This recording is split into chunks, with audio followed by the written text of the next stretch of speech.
এ বাবু, হ্যাঁ তুই কি খাচ্ছিস রে? পেয়ারা। পেয়ারা? বাবা, পেয়ারাগুলো দেখতে কি সুন্দর, ডাসা ডাসা। আমাকে একটা দিবি রে? চোখ বন্ধ করে হাতটা তো। চোখ বন্ধ করবো, হাত পাতবো? হ্যাঁ। না, তুই একটা দে না, এই যেটা খাচ্ছিস না এটা দে, যেটা খাচ্ছিস তুই ওটা খা, আর এই ভালোটা আমাকে দে না। আচ্ছা, আগে তো চোখ বন্ধ করে হাতটা তো। দিবি তো? হ্যাঁ দে তাহলে। ঠিক আছে, দাঁড়াও। এই নাও। কই পেয়ারা কই? এই দেখো। দেখবো, চোখ খুলবো? হ্যাঁ।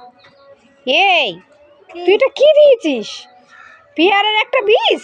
হ্যাঁ, বাড়িতে গিয়ে কষ্ট করে গাছ লাগিয়ে দাও, খাও গা, যত খুশি তত খাও গা। হ্যাঁ, হ্যাঁ। তোকে আমি পেয়ারা দিলাম আর তুই আমাকে এটা বলছিস? নে, তোর বীজ তুই খা।